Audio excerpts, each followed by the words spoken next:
Halo sahabat Kompas TV, sekarang Edika berada di RSPP, Rumah Sakit Pusat Pertamina di Jakarta. Rumah sakit yang menangani pasien terduga corona. Nah, aku mau ngajak ngobrol direktur rumah sakit ini tentang bagaimana sih RSPP menangani apabila ada pasien suspek COVID-19. Cus!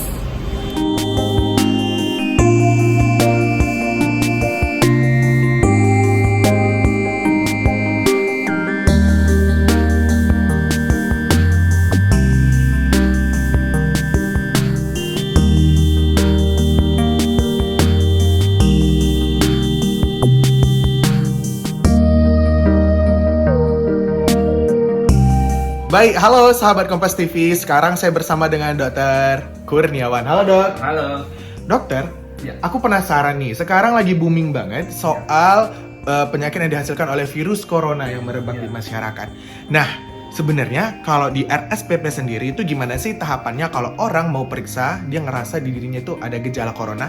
Ya, jadi rumah sakit kami ini sudah siap siaga ya terhadap COVID-19 atau coronavirus. Atas koordinasi dengan PBM IHC, korporat kita, holding kita pada awal Februari, kita membuat protokol itu. Jadi pasien-pasien nih yang merasa dirinya demam, batuk pilek, ya, dan kita wawancara ternyata ada riwayat bepergian ke negara-negara yang mempunyai populasi positif corona yang tinggi, biasanya kita akan screening. Pasien itu akan tidak boleh masuk ke rumah sakit. Jadi ada dua pintu kita, rawat jalan dan UGD. Apabila di rawat jalan, pasien itu akan, apabila hasilnya seperti yang saya sebut tadi, dia akan diberikan masker dan dia harus di UGD. Kita akan masukkan dia di ruang isolasi di UGD dan pasien ini akan diperiksa. Diperiksa dengan orang atau perawat kami yang memakai alat pelindung diri. Apabila dari hasil laboratorium tidak menunjukkan adanya arah ke virus, ronsen itu bersih, biasanya pasien ini kita pulangkan, ya kan? Kita pulangkan, tetapi kita harus memberikan laporan kepada posko KLB DKI Jakarta Selatan, DKI dalam hal ini, dan kita mengisi form penyelidikan epidemiologi. Dan nanti di rumah dia akan diobservasi oleh puskesmas setiap hari untuk melihat gejala-gejala yang bisa timbul. Tetapi kalau hasilnya ternyata positif, ya, kami akan melakukan rujukan ke rumah sakit rujukan nasional yang ada di Jakarta. Dalam hal ini rumah sakit salah satunya adalah Sulianti Saroso, Rumah Sakit Persahabatan, Gatot Subroto. Kalau misalnya saya punya gejala, saya merasa kayak sesak, saya demam kayak gitu, terus saya cek ke sini, itu untuk pembayarannya gimana dong? Ya, pembayaran sih tergantung pasiennya. Apabila dia pasien BPJS, dia nggak apa-apa, dia ke poli BPJS kita.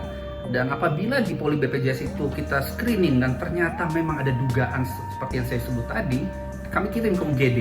Ya, dari UGD ya seperti yang tadi, kalau ternyata pasien yang hanya butuh pemantauan, dia dipulangkan, dan tapi kalau dia harus pengawasan dan kami rujuk, semua kalau BPJS pasti akan di-cover BPJS gitu. Kami dari Rumah Sakit Pusat Pertamina hanya melakukan screening, pemeriksaan penunjang seperti laboratorium dan foto ronsen tentunya itu di-cover oleh BPJS.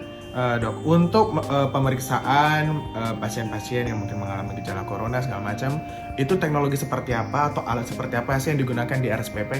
Kita hanya memeriksakan pemeriksaan laboratorium sederhana, yaitu darah lengkap, ya, dan CRP atau CRP untuk melihat adanya tanda-tanda inflamasi atau peradangan pada tubuh pasien.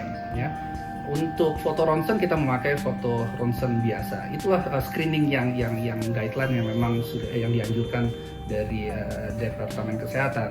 Jadi kita standarnya memang sudah kita standarkan. Jadi pasien yang memang kita duga atau dalam bentuk pengawasan dari hasil laboratorium, dan saat ngambil laboratoriumnya pun dan saat foto ronsen pun kita sudah di ruang isolasi dan kita sudah memakai alat pelindung diri.